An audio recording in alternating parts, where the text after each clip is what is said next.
ঢাকা থেকে বরিশাল লঞ্চে ভ্রমণ খুবই জনপ্রিয় এবং বিলাসবহুল একটি অভিজ্ঞতা। সাধারণত রাতে লঞ্চ ছেড়ে সকালে বরিশাল পৌঁছায়। এখানে আপনার ভ্রমণের জন্য প্রয়োজনীয় কিছু টিপস দেওয়া হলো। এক হচ্ছে লঞ্চ ছাড়ার স্থান এবং সময়সূচি।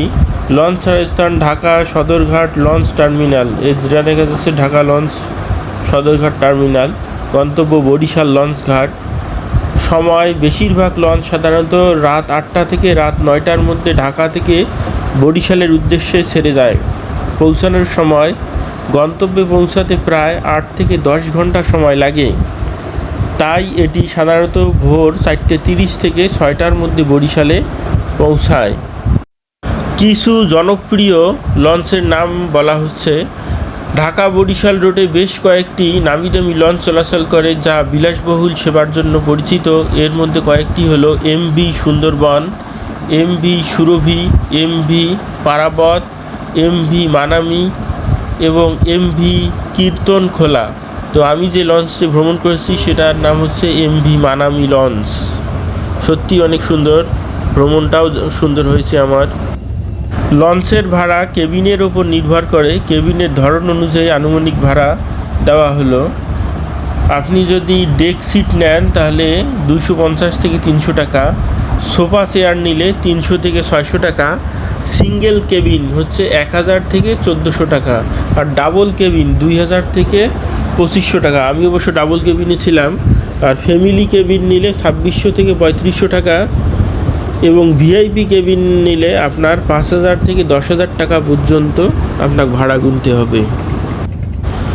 বরিশালে কিভাবে ভ্রমণ করবেন, ছোট্ট একটি ভ্রমণ টিপস হচ্ছে, প্রথমে টিকিট কাটবেন। বিশেষ করে ছুটির দিন বা উৎসবের আগে ভ্রমণ করলে টিকিট কিছুদিন আগে থেকে বুক করে রাখা ভালো।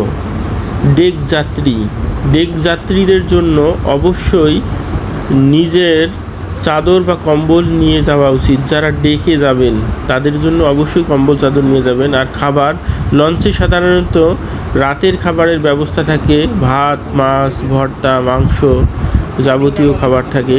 আপনি চাইলে লঞ্চের রেস্টুরেন্ট বা ক্যান্টিন থেকে খাবার নিতে পারেন। আমি অবশ্যই খাবার তাদের খেয়েছিলাম, খাবারগুলো অনেক ডেলিশাস ছিল।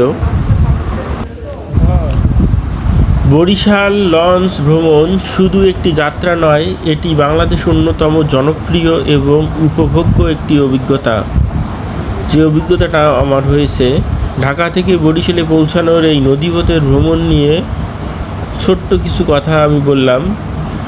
মানে কেন লঞ্চে ভ্রমণ করা দরকার। যে ঢাকা বরিশাল রুটে চলাচলকারী লঞ্চগুলো খুবই আধুনিক এবং বিলাসবহুল হয়ে থাকে। এগুলো অনেকেই ভাসমান প্রাসাদ বা 5 স্টার লঞ্চ বলে থাকেন। প্রতিটি লঞ্চেই VIP cabin, double single cabin, সুন্দর সাজসজ্জা এবং আধুনিক সুযোগ সুবিধা থাকে। নৈশকালীন আরামদায়ক যাত্রা এই লঞ্চ যাত্রাটি সাধারণত রাতে হয়। সন্ধ্যা বা রাতের শুরুতে লঞ্চ ঢাকার সদরঘাট থেকে ছাড়ে এবং সারা রাত নদীপথে ভেসে ভোরের দিকে বরিশালে পৌঁছায়। রাতে কেবিনের ভেতরে বিছানায় শুয়ে নদীর শান্ত ঢেউয়ের শব্দ শুনতে শুনতে ঘুমিয়ে পড়ার অভিজ্ঞতা সত্যিই দারুণ। রাতের নীরবতা শেষে ভোরের আলো ফুটতেই আপনি নদীর অপরূপ সৌন্দর্য দেখতে পাবেন। দুপাশের গ্রাম, খেজুর পাতার সারি এবং সকালের কুয়াশা ভেদ করে সূর্যোদয় দেখা এক অসাধারণ অভিজ্ঞতা।